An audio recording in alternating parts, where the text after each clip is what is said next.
Hey everyone, ever get stuck trying to talk about your plans for tomorrow or maybe next week?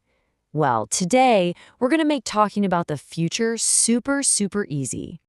Okay, to get things started, let's play a little game just to warm up our brains. I'll give you a situation and you just have to guess what's going to happen next. Ready? Okay, here's the situation. Picture this guy, Josh. And the thing about Josh is he always eats way too much. So, if he keeps doing that, what do you think is going to happen? Yup, you got it. He will get fat. See? You guys are naturals at this already. You already know how to talk about the future. Today, we're just going to learn the simple rules to make it perfect every time. So, here's what we're going to cover today. We'll start with the basics, then check out some really cool ways to talk about what's coming up. All right, first up, what happens next? Let's take a look at all the different ways we have in English to talk about things that, well, haven't happened yet. Whoa, okay, that looks like a lot, right? But don't you worry. It's actually really simple when you break it down, and we're going to go through each one with easy examples. You'll be a pro at this in no time. So let's start with our first couple of tools, will and shall. These are awesome for making those quick, in-the-moment decisions and promises. Now, this is a really important one. What's the real difference between using will and going to? Well, think of it like this. You use will for a decision you make right on the spot.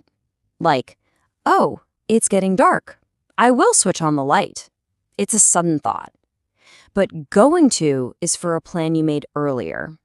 You already decided you were going to study tonight. It was already in your head. And what about shall? Shall is kind of like the polite, helpful friend of will. We use it when we offer to do something for someone or make a friendly suggestion. You know, it's hot. Shall I open the window? It's just a nice way to offer. Okay, so what about those plans that are totally set in stone? You know, the ones written in your calendar. For those, we've got some other great options. I bet you do this all the time without even thinking about it. Look at this student schedule. A plan with a friend at a fixed time. I am meeting my friend at 4 p.m. A plan you've decided on for yourself. I am going to do my homework. And for something official, like an exam or a train schedule, you can even say, my examination begins next week. Simple! All right, now for a fun one. Let's pretend we're hopping in a time machine. We're going to jump to a specific moment in the future and see what's happening right then. This is what we call the future continuous. It sounds fancy, but all it really means is you're describing what you'll be in the middle of doing at a specific time in the future.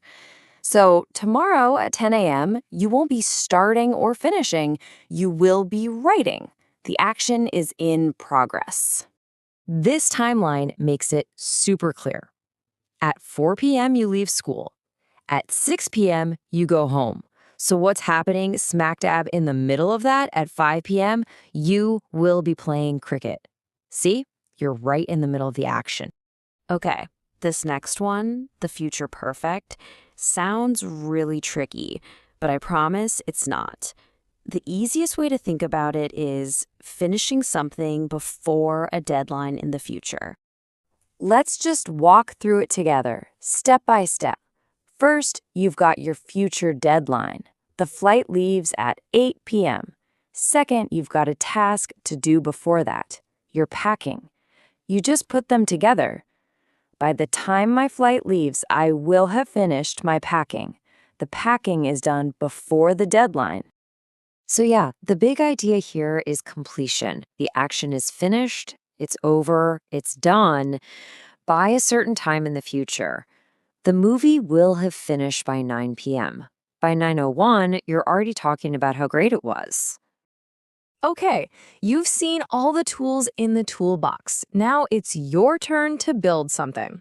Let's do a little practice to see what you've got. Have a look at this one. We're thinking about Priya's picnic this Saturday. If we want to imagine her right in the middle of having fun, which one of these options sounds best? And the answer is B. Priya will be enjoying a picnic. Perfect. That's the one. We're picturing her right there in the park having a great time. The action is in progress. And just like that, you've got a bunch of new superpowers for talking about the future. Let's do a quick recap. For sudden decision, you use will. For a plan you've already made, you use am going to. For an action in progress in the future, it's will be studying. And for a task that will be done before a deadline, you got it, will have finished.